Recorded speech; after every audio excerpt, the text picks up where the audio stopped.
कल हम लोगों ने क्या किया था, 2-3 रिलेशंस करे थे हमने वेव के, कैरेक्टरिस्टिक्स करी थी वेव की, है ना। और कैरेक्टरिस्टिक्स वेव की जो हमने करी उस पे हमने कौन कौन से कैरेक्टरिस्टिक्स करे थे, लेम्डा, वेवलेंथ, फ्रीक्वेंसी और वेलोसिटी ऑफ लाइट, फिर उसके बाद वेव नंबर और उसके बाद एम्पलीट्यूड। रिलेशनशिप भी करा दोनों के बीच में, वेलोसिटी ऑफ लाइट और वेवलेंथ और फ्रीक्वेंसी के बीच में। और क्या आपका रिलेशनशिप है, lambda is equal to c upon nu. ठीक है। सो आज हम लोग करेंगे इलेक्ट्रोमैग्नेटिक रेडिएशंस। इलेक्ट्रोमैग्नेटिक रेडिएशंस जो थी वो एक साइंटिस्ट था जिसका नाम था James Clerk Maxwell.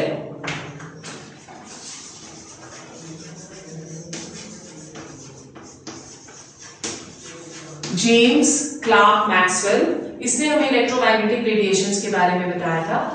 Electromagnetic radiations जैसे कि नाम बता रहा है इलेक्ट्रोमैग्नेटिक, सो वो रेडिएशंस जो simultaneously electric and magnetic field, electric और मैग्नेटिक फील्ड को एक्सपोज की जाती हैं, उन्हें हम इलेक्ट्रोमैग्नेटिक रेडिएशंस बुलाते हैं। ठीक। सो इलेक्ट्रिक और मैग्नेटिक फील्ड्स जो हमारी हुई, लेट्स सी किस तरह से हम वेव बनाएंगे। अगर ये आपका एक कोऑर्डिनेट है, 3 कोऑर्डिनेट्स होते हैं स्पेस में, ये आपका दूसरा कोऑर्डिनेट है और ये आपका तीसरा कोऑर्डिनेट है। कौन कौन से कोऑर्डिनेट्स होते हैं, x, y एंड z। ठीक। सो हम बोल रहे हैं कि this is your x, y, z, right. अब ये इसमें जब आपकी 2 कंपोनेंट्स रहते हैं, one is your electric component of the wave और दूसरा is the magnetic component of the wave. दोनों जो कंपोनेंट्स हैं वो एक दूसरे के परपेंडिकुलर है। परपेंडिकुलर का मतलब क्या हुआ, 90 degrees to each other. Okay. So अगर हम बनाए आपका एक वेव, आपकी इसी तरह से बनती है, downward displacement of the wave, ठीक है। फिर उसके बाद आपका upward displacement of the wave and then again your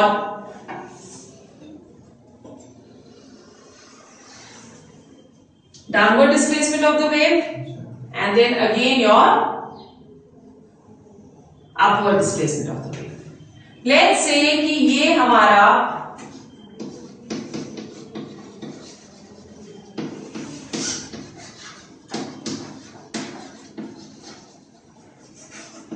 electric field component है। जो मैग्नेटिक फील्ड कंपोनेंट होगा वो इसके परपेंडिकुलर होगा। सो परपेंडिकुलर का मतलब क्या होगा, at 90 degrees to the electrical component.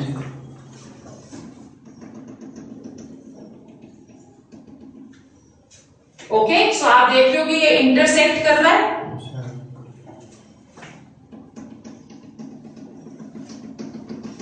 फिर से इंटरसेक्ट कर रहा है,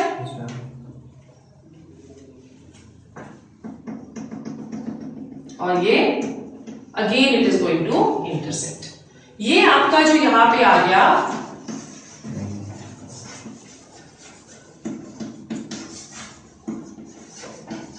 मैग्नेटिक फील्ड कंपोनेंट। ठीक है। अब अगर हम लोग कैरेक्टरिस्टिक्स देखें,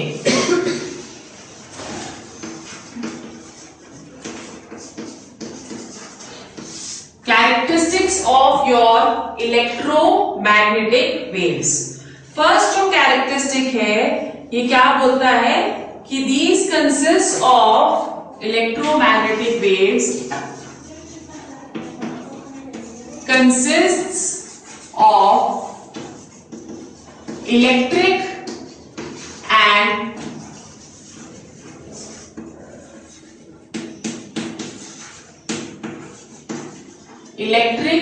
magnetic fields propagating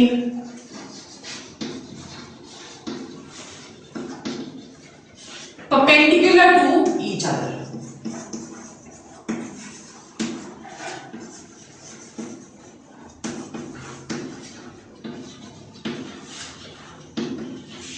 Propagating perpendicular to each other. यही हम यहाँ पे देख रहे हैं, ये 90 डिग्रीज यहाँ पे आ गई, फिर इंटरसेक्ट कर रही है, फिर इंटरसेक्ट कर रही है, फिर इंटरसेक्ट कर रही है। तो आपके इलेक्ट्रिक और मैग्नेटिक कंपोनेंट्स जो होते हैं वो दोनों एक दूसरे के साथ 90 डिग्रीज पे होते हैं। ओके, ये वाली जो आपकी वेव्स हैं एक दूसरे के साथ तो 90 डिग्री पे है ही, पर उसकी जो ऑसिलेशन होती है वो आपके प्रोपिगेशन ऑफ वेव के साथ भी 90 डिग्रीज पे होगी। राइट, सो आपके पास क्या यहाँ पे आ गया, the angle that is going to be perpendicular. The second is the electromagnetic waves travel with a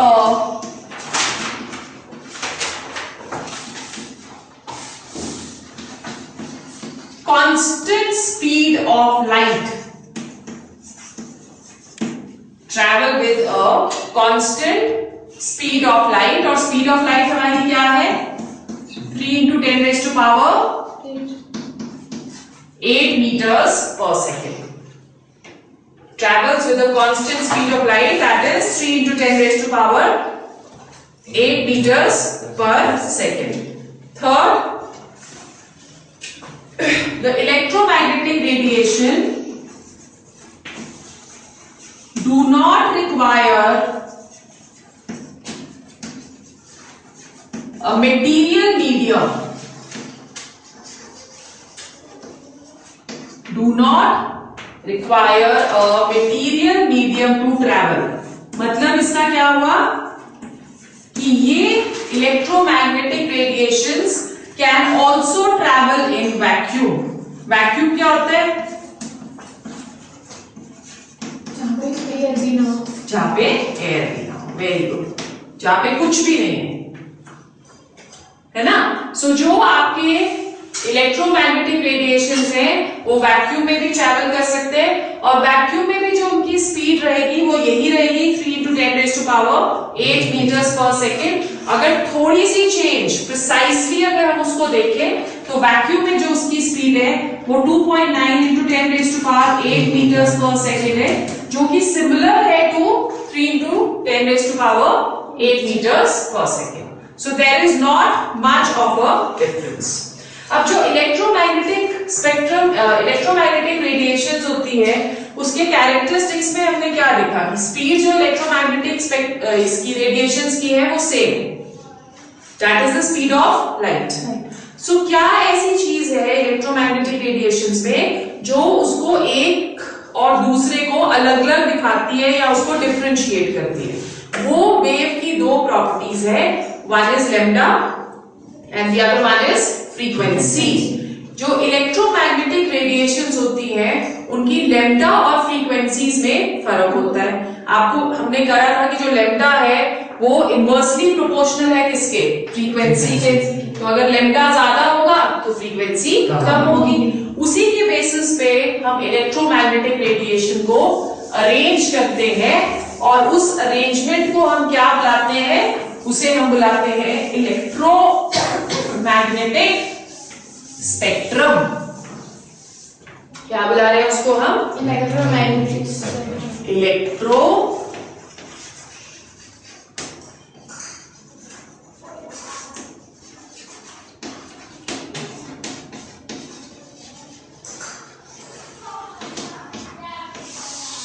magnetic spectrum. Electromagnetic spectrum क्या हुआ? Electromagnetic spectrum is the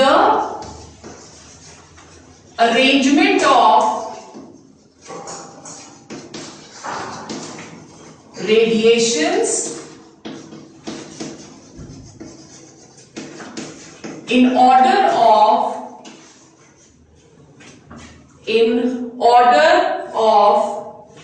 increasing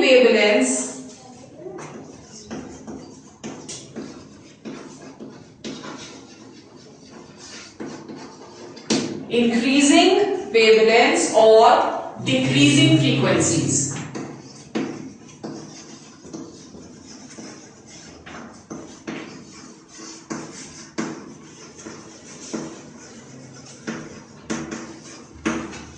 ठीक है, अगर वेवलेंथ इंक्रीज करेगी तो ऑटोमेटिकली हमारी फ्रीक्वेंसीज डिक्रीज करेगी। तो हम इलेक्ट्रोमैग्नेटिक रेडिएशंस को इस तरह से अरेंज करते हैं कि हम उसे अरेंज कर रहे हैं in order of increasing wavelength. सबसे पहले सबसे छोटी वेवलेंथ, फिर उससे बड़ी, फिर उससे बड़ी, इंक्रीजिंग ऑर्डर में, और या असेंडिंग ऑर्डर में। और फ्रीक्वेंसीज उसकी क्या हो जाएगी? डिक्रीजिंग ऑर्डर और डिसेंडिंग ऑर्डर में। ओके, सो लेट्स सी हमारा इलेक्ट्रोमैग्नेटिक स्पेक्ट्रम कहां से शुरू हो रहा है।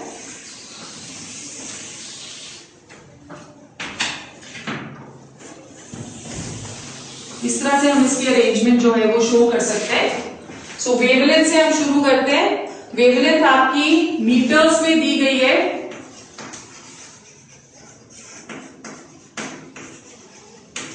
Wavelength in metres, we are starting with 10⁻18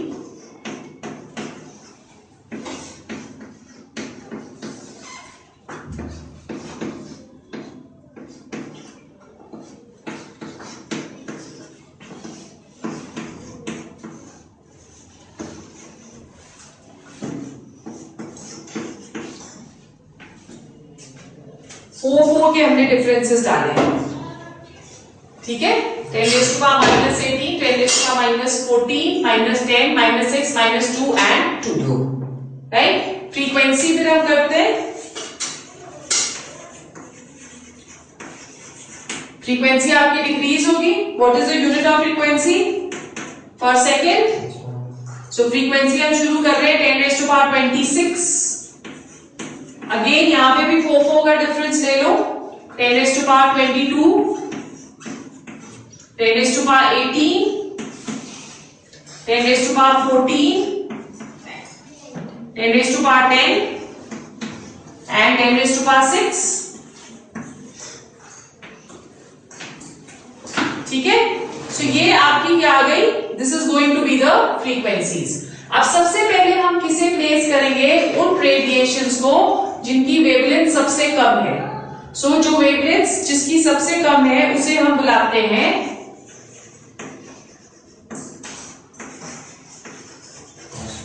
cosmic rays. Cosmic rays की जो वेवलेंथ है that is of the order of 10⁻18 and frequencies of the order of 10⁻26। फिर उसके बाद आपकी आती है गामा रेज। गामा रेज के बाद आती हैं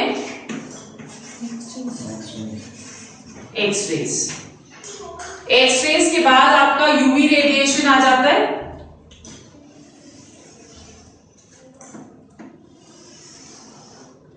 ठीक है, यूवी क्या हुआ? Ultraviolet zone. Ultraviolet zone, right. फिर आपकी आ जाएगी विजिबल रीजन। इसको थोड़ा सा इस साइड को ड्रॉ करते हैं। विजिबल रीजन थोड़ा पीछे को करेंगे। Right,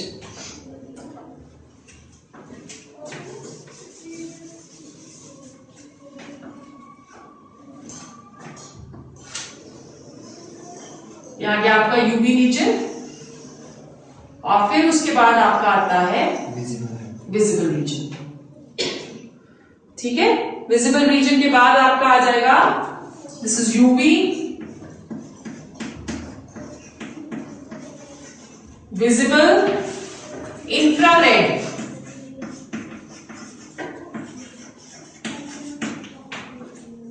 okay. इंफ्रारेड के बाद आपका आता है माइक्रो, 10⁻⁻2 पे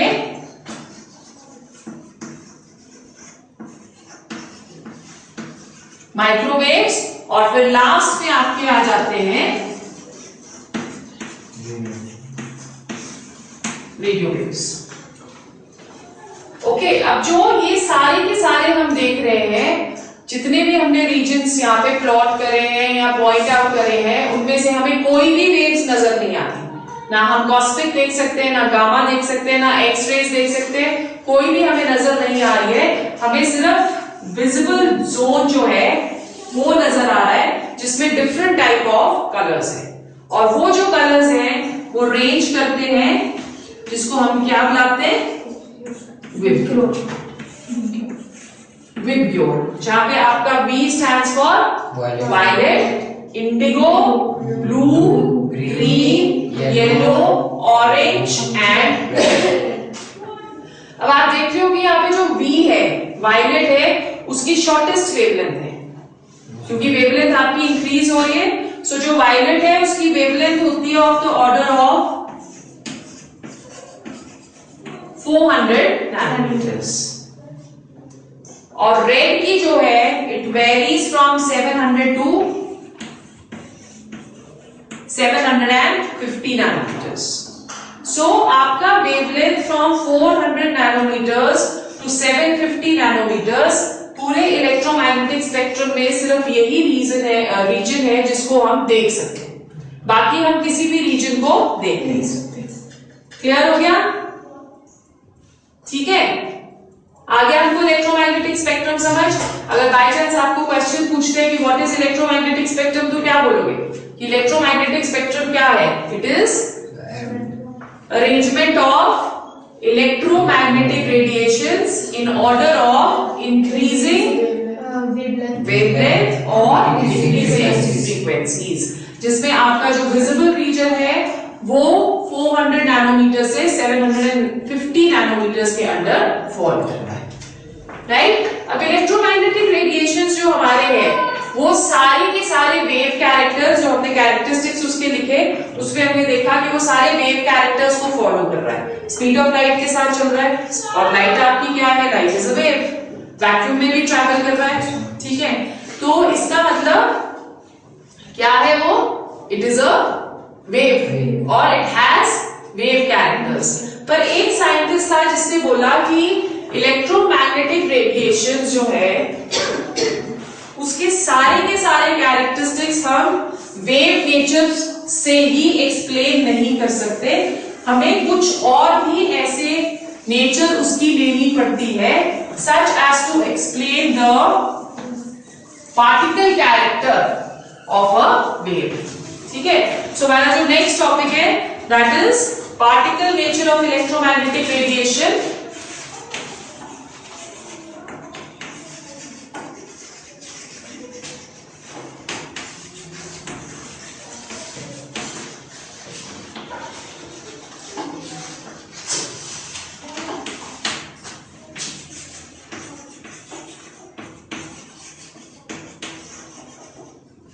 Particle nature of electromagnetic radiation and Planck's quantum theory.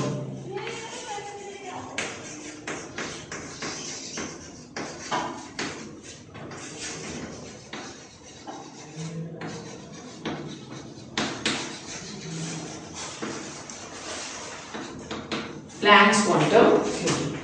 Particle nature of electromagnetic radiation तो बाद में आता है, पहले जब हम लोग वेव कैरेक्टर एक्सप्लेन करते हैं इलेक्ट्रोमैग्नेटिक रेडिएशन का, तो हम बोलते हैं कि जो इलेक्ट्रोमैग्नेटिक रेडिएशन है वो हमें जितने भी वेव के कैरेक्टर्स हैं या कैरेक्टरिस्टिक्स हैं, जैसे रिफ्लेक्शन हो गया, रिफ्रैक्शन हो गया, डिस्पर्जन ऑफ लाइट हो गया, ये सारी उसकी वेव कैरेक्टरिस्टिक्स एक्सप्लेन करती है। बट कुछ ऐसे फिनोमिनन है जैसे आपका सिंटिलेशन इफेक्ट हो गया, ब्लैक बॉडी रेडिएशन हो गया और फोटो इलेक्ट्रिक इफेक्ट हो गया, वो वेव कैरेक्टर इलेक्ट्रोमैग्नेटिक रेडिएशन का एक्सप्लेन नहीं कर पाती। तो इसके लिए बोला गया कि जितनी भी इलेक्ट्रोमैग्नेटिक रेडिएशंस है उसमें वेव कैरेक्टर के अलावा क्या प्रेजेंट है, कुछ पार्टिकल कैरेक्टर भी प्रेजेंट है, जिसकी बेसिस पे क्या एक्सप्लेन करें सर्टेन फिनोमिनन, जैसे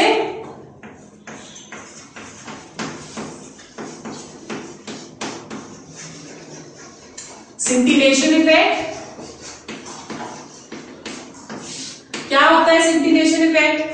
कि अगर जिंक सल्फाइड की स्क्रीन पे इलेक्ट्रॉन्स बम्बार्ड करते हैं या इलेक्ट्रॉन्स हिट करते हैं तो उसके ऊपर ब्लैक कलर के स्पॉट्स पड़ जाते हैं। पढ़ा था ना आपने, किसमें पढ़ा था? रेडियो एक्टिविटी में पढ़ा था। तो वो तभी हो सकता है, अगर स्पॉट तभी पड़ेगा अगर एक एक पार्टिकल डिफरेंट प्लेसेस में जाके हिट करेगा। अगर उसका वेव कैरेक्टर होता तो वो जिंक सल्फाइड की पूरी स्क्रीन को क्या कर देता? ब्लैक कर देता। पर ऐसा नहीं होता है, उसके ऊपर ब्लैक कलर के स्पॉट्स पड़ते हैं। तो इसका मतलब उसके अंदर कुछ ना कुछ पार्टिकल कैरेक्टर जरूर है। ठीक। सेकेंड जो वो इफेक्ट एक्सप्लेन करता है,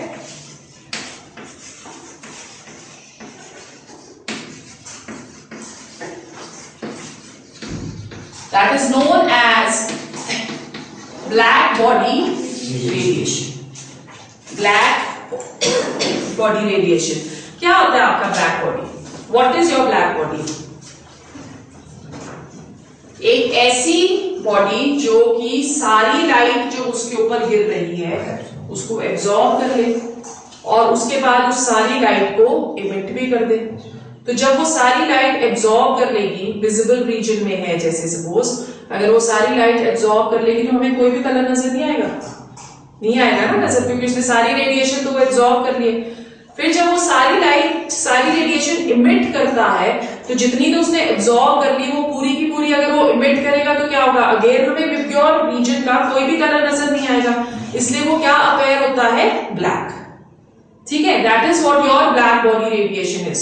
ब्लैक बॉडी रेडिएशन हमें बड़ी सारी चीजें एक्सप्लेन करती है, जैसे फॉर एग्जाम्पल जब हम बोल रहे हैं उसको कि वो टोटल एब्जॉर्बर है तो इसका मतलब उसने बहुत सारी रेडिएशंस जो है वो एब्जॉर्ब कर लिए, तो एनर्जी उसकी क्या होगी? बहुत इंक्रीज हो जाएगी, है ना। ऐसे ही होता है, जैसे फॉर एग्जाम्पल आपने एक लोहे का बॉल लिया है, उस लोहे के बॉल को आप हीट करने लगते हो, तो जब आप हीट करोगे तो सबसे पहले आप देखोगे कि वो थोड़ा सा ऑरेंजिश सा रेड होने लग जाता है, डल रेड जिसको हम बुलाते हैं। ठीक है, उसके बाद आप और हीट करोगे तो वो येलो हो जाएगा, और हीट करोगे तो वो ब्लू हो जाएगा, और फिर अल्टीमेटली वो क्या हो जाएगा?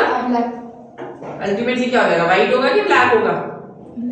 सो लिखो इसके लिए एक नोट लिखो, whenever we heat a iron ball, whenever we heat an iron ball, it first turns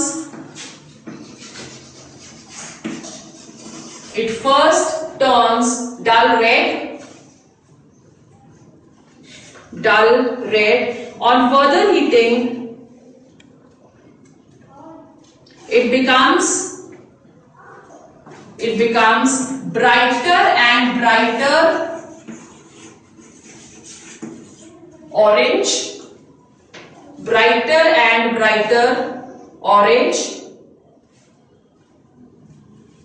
then yellow,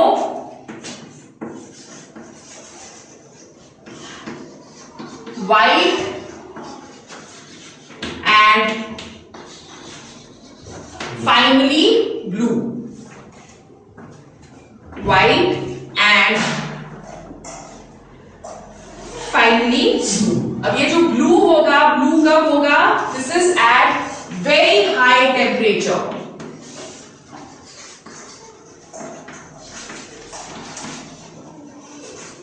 It is at very high temperature that it is converted to blue. Right? उसके बाद लिखो, red light has higher wavelength. Red light has higher wavelength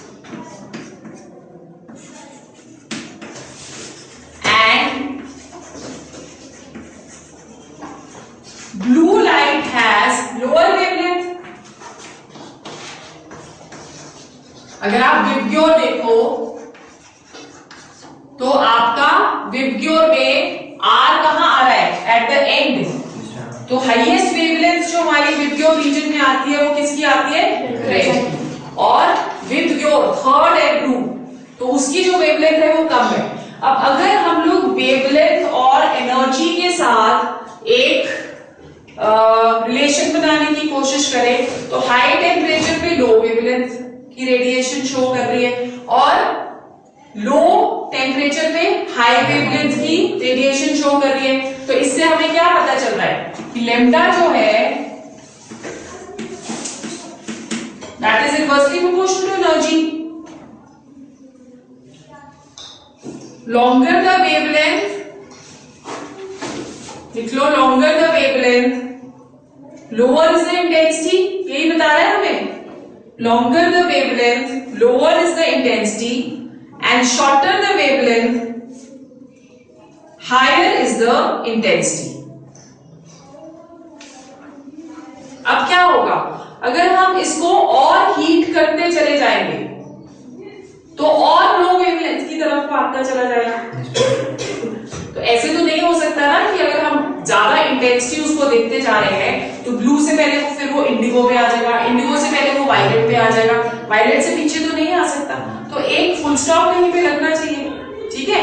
सो इसका मतलब intensity अगर हम increase करते रहेंगे तो कोई जरूरी नहीं है कि वेवलेंथ कमी होती रहेगी, एक कांस्टेंट वैल्यू कहीं पे जाके इसकी पुट हो जाती है। तो आगे लिखो आप, as the intensity keeps on increasing, the wavelength keeps on becoming shorter,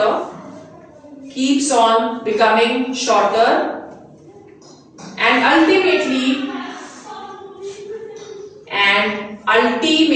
may reach the ultraviolet region।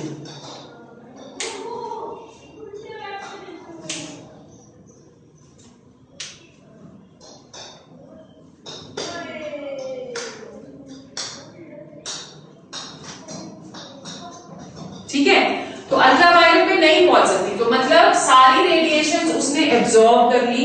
जब इंटेंसिटी बहुत ज्यादा हाई होने लग जाती है तो उस वक्त ये रिवर्स डायरेक्शन में चलने लग जाती है। ठीक है, सो ब्लैक बॉडी क्या कर रही है, ब्लैक बॉडी रिस्ट्रिक्ट कर रही है आपकी रेडिएशंस को यूवी में जाने के लिए। So that is what your black body is. So what is a black body, क्या बोला हमने, it is a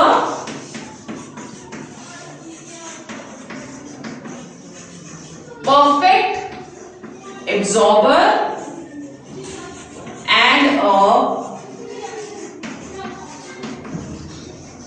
perfect emitter। जब वो इमिट करेगी रेडिएशंस तो वो ऑटोमेटिकली क्या करेगी, रिवर्स डायरेक्शन में जाने लग जाएगी। सो ये एक फर्स्ट इफेक्ट था जो कि हम लोग एक्सप्लेन कर सकते थे only on the basis of particle character. ठीक है, सेकेंड जो हमारा इफेक्ट, थर्ड जो हमारा इफेक्ट है, very very important,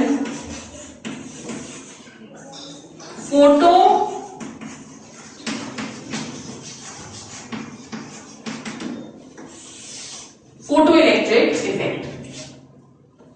photo electric effect, photo electric effect का अगर हम एपरेटस देखें तो इसमें हम एक सील्ड ग्लास ट्यूब लेते हैं इस तरह से। ठीक है, एक साइड हम एक मेटल सरफेस दे देते हैं, ये आपका मेटल सरफेस हो गया। फिर इसको हमको कनेक्ट करना है टू अ बैटरी।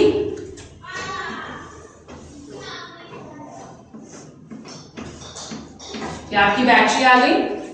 अब करंट के फ्लो को चेक करने के लिए हम यहाँ पे एक एनोमीटर लगा देते हैं। ठीक है, और फिर हम एक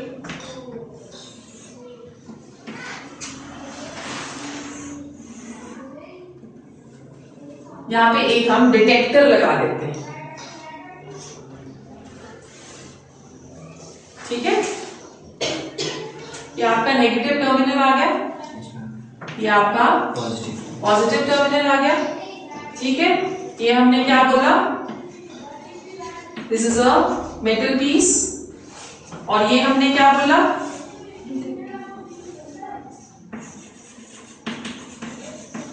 this is known as a detector. अब हम क्या करेंगे कि ये जो मेटल हमने यहां पे रखा है इसके ऊपर हम लाइट डालते हैं, रेडिएशंस डालेंगे। जैसे ही हम यहाँ पे रेडिएशंस डालते हैं हम देखते हैं कि एनोमीटर में रिफ्लेक्शन आ जाती है।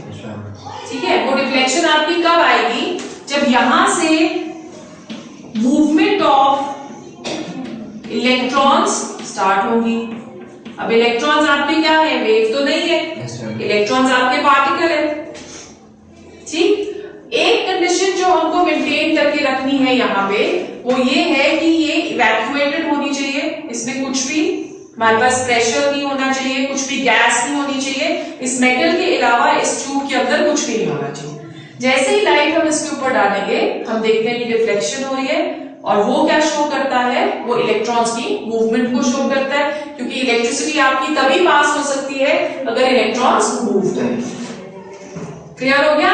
So this is what your photo electric effect is. ये जो फोटो इलेक्ट्रिक इफेक्ट था ये एच हर्ट्ज ने दिया था, एच हर्ट्ज था साइंटिस्ट का नाम। सो डिफाइन करते हैं फोटो इलेक्ट्रिक इफेक्ट को। It is the phenomenon of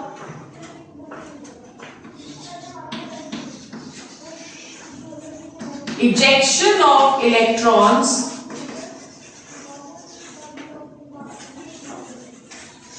when a light of suitable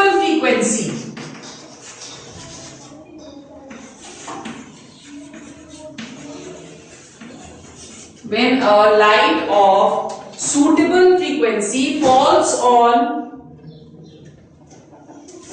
on a metal.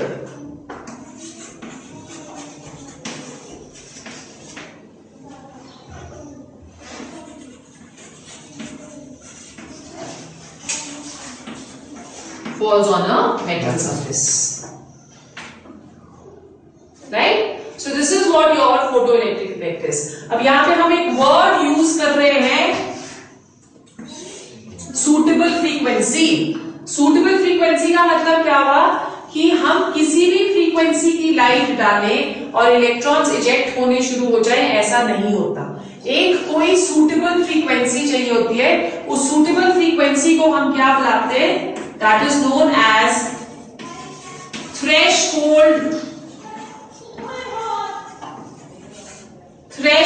frequency, और इस threshold frequency को हम न्यू नॉट के साथ रिप्रेजेंट करते हैं, न्यू नॉट के साथ रिप्रेजेंट करते हैं। अब ये थ्रेशोल्ड फ्रीक्वेंसी आपकी क्या हुई? Threshold frequency is the minimum frequency required. क्या है threshold frequency?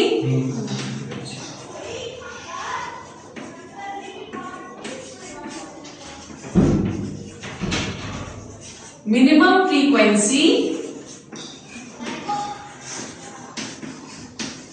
required to eject an electron.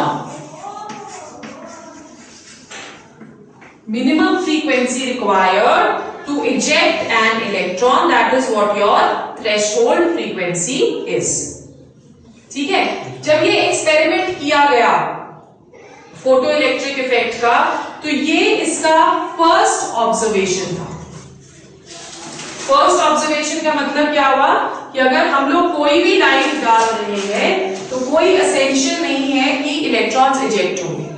Until and unless हम एक सूटेबल फ्रीक्वेंसी की लाइट इस मेटल के ऊपर नहीं डालते, तब तक हमारे इलेक्ट्रॉन्स इजेक्ट नहीं होंगे। ठीक है, सो एक रिक्वायरमेंट क्या है? Threshold frequency.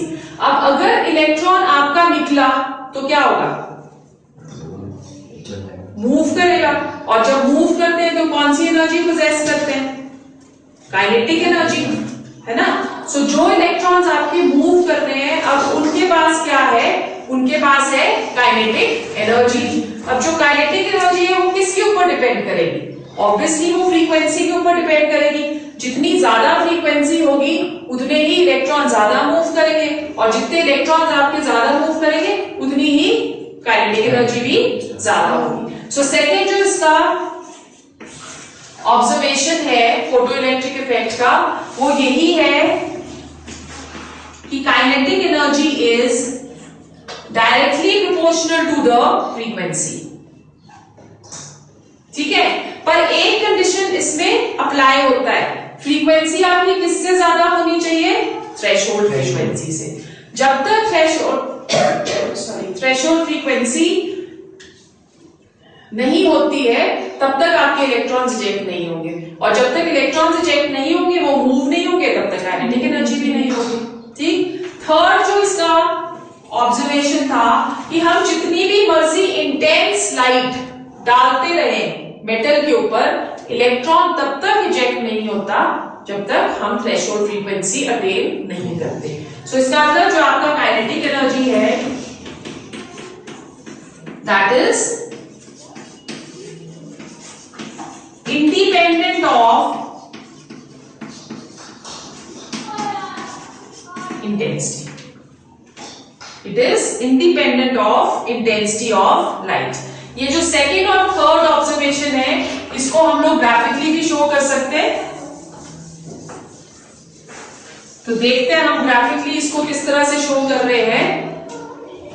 अगर हम काइनेटिक एनर्जी का एक प्लॉट बना दें,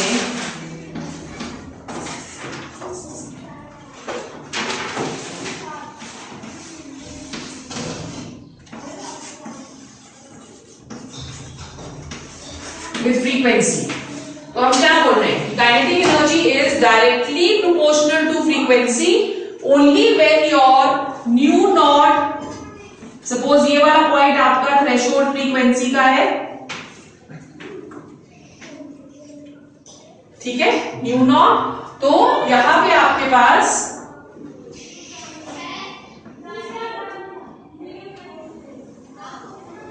इस तरह से हम इसका ग्राफ जो है उसे दिखा सकते हैं। ठीक है, kinetic energy is directly proportional to the frequency once when threshold frequency has been acquired. और अगर हम यही ग्राफ इंटेंसिटी के साथ ड्रॉ करें,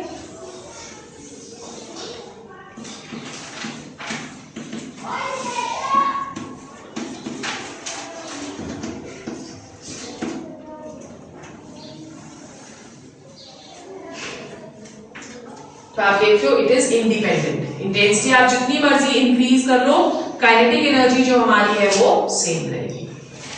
ठीक है, अब इसी को फोटो इलेक्ट्रिक इफेक्ट को और अच्छे से एक्सप्लेन करने के लिए प्लैंक्स ने अपनी एक थ्योरी दे दी, that was known as your, जो हमने यहां पे लिखा है, Planck's quantum theory.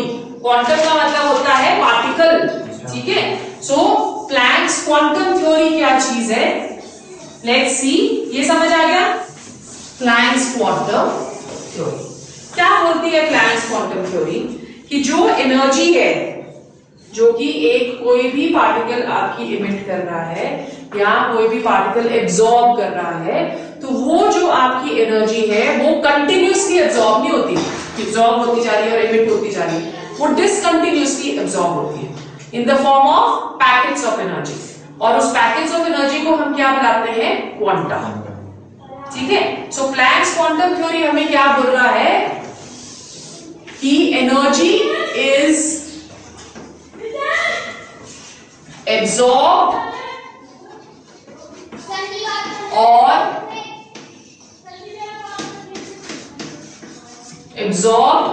Emitted discontinuously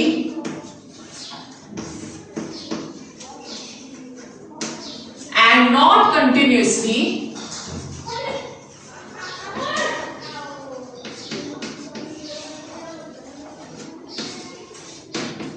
in form of small packets of energy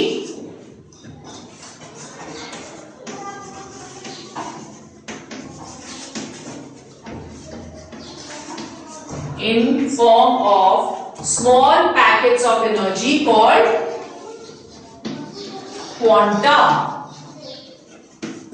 ठीक है, अब इसे हम कैसे अंडरस्टैंड कर सकते हैं। आपने कभी क्रिकेटर्स को वॉइस में तो जरूर देखा होगा कि जो क्रिकेटर्स होते हैं जब वो प्रैक्टिस करते हैं, या टेनिस वाले भी जो प्रैक्टिस करते हैं, उनके पास एक इस तरह से गन होती है, उस गन के अंदर बॉल्स डाले होते हैं ना, उस गन के अंदर बॉल डाले होते हैं। ऑपोजिट डायरेक्शन में बैट्समैन खड़ा है या जो भी टेनिस प्लेयर जो भी प्रैक्टिस कर रहा है वो खड़ा है, तो वो बॉल्स जो है एक एक करके उसमें से निकलते हैं और वो उसको हिट करता है। तो ऐसा तो नहीं है कि वो एक ही लाइन में निकल रहे, पानी की तरह तो नहीं निकलते ना।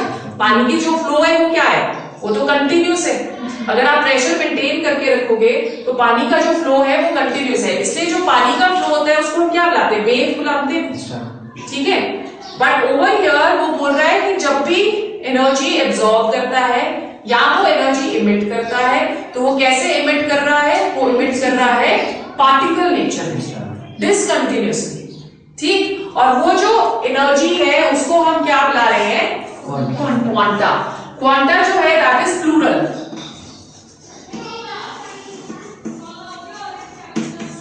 Singular is quantum. और क्योंकि हम यहां पे एनर्जी की जब भी बात करते हैं हम लाइट की बात कर रहे हैं, तो इसलिए इन टर्म्स ऑफ लाइट हम इसको पैकेट्स ऑफ एनर्जी को क्या बुलाते हैं, this is known as a photon. Photon in terms of light, quantum को ही बुला रहे हैं, photo means light, on means electron, so photon is a combination of light and electrons, ठीक है। तो इससे हमारे को क्या डबल नेचर उसकी पता चल रही है कि उसके पास वेव नेचर भी है क्योंकि हम लोग फोटो बात कर रहे हैं, और पार्टिकल नेचर भी है क्योंकि हम उसमें ऑन बात कर रहे हैं, राइट। तो उसने एक हमें रिलेशनशिप दे दिया, क्या था वो relationship, energy is directly proportional to frequency. Nu is your frequency, और फ्रीक्वेंसी किस चीज की है, लाइट की। Energy is directly proportional to frequency, और E is equal to h nu, where h is known as Planck's constant and it has a constant value of 6.6 into 10 raised to power minus 34 joules second, ठीक है। तो total amount of energy आपकी क्या होगी, अगर suppose आपको 1 mole of photons की energy calculate करनी है तो हम टोटल एनर्जी कैसे कैलकुलेट कर सकते हैं, NH न्यू, जहां पे N क्या हुआ, नंबर ऑफ पार्टिकल्स, ठीक है। सो अगर आपको 1 मोल की एनर्जी फाइंड करनी है, 1 मोल ऑफ फोटॉन्स की एनर्जी फाइंड करनी है, तो वो आपकी कैसे होगी, E is equal to N is 1 मोल। 1 मोल में कितने पार्टिकल्स होते हैं, 6.02 23 इंटू H की वैल्यू कांस्टेंट है, 6.6 into 10 raised to power minus 34 into nu, frequency जो भी हम लाइट की उसके ऊपर डालते हैं, ठीक है। हमें अब पता है कि न्यू क्या है, C अपॉन लैम्डा, ठीक है। सो E न्यू की वैल्यू हम यहां डाल लेते हैं, E is equal to HC upon lambda। ये रिलेशन हमारा नेक्स्ट न्यूमेरिकल्स के लिए लागू है, ठीक है। E that is equal to HC upon lambda। Okay, अब ये जो आपकी प्लैंक्स क्वांटम थ्योरी है वो किसको सपोर्ट करती है, एक हमने पढ़ी थी कॉर्पस्क्यूलर थ्योरी बाय न्यूटन, पिछले वाले टॉपिक में पढ़ी थी हमने। कॉर्पस्क्यूलर क्या होता है, पार्टिकल नेचर। तो ये आपकी जो प्लैंक्स क्वांटम थ्योरी है वो सपोर्ट करती है न्यूटन की कॉर्पस्क्यूलर थ्योरी को। याद है पिछले टॉपिक में क्या क्या था, कॉर्पस्क्यूलर थ्योरी की थी न्यूटन की, जिसमें उसने पार्टिकल नेचर बताया, पर पार्टिकल नेचर बहुत सारे प्रोसेसेस को एक्सप्लेन नहीं कर पाता था, इस करके इलेक्ट्रोमैग्नेटिक थ्योरी जो थी वो प्रपोज की गई, ह्यून्स ने करी थी उसको, ठीक है। उसके बाद ह्यून्स ने बोला कि जो न्यूटन बोल रहा है वो बकवास है, कि पार्टिकल कैरेक्टर हो ही नहीं सकता। तो प्लैंक्स ने क्या बोला कि नहीं, पार्टिकल कैरेक्टर तो है। तो फिर अल्टीमेटली आपका इन दोनों थ्योरीज को कनेक्ट करके एक नई थ्योरी बनाई गई, which was known as your dual nature of matter, which we will study in the coming classes, ठीक है। यहां तक हमें समझ आ गया है, एनी प्रॉब्लम इन दिस, पक्का। 6.02 into 10 raised to power 23 कौन सा है, ये 1 मोल की वैल्यू है, ये आपकी 1 मोल की वैल्यू है, ठीक है। चलो फिर आप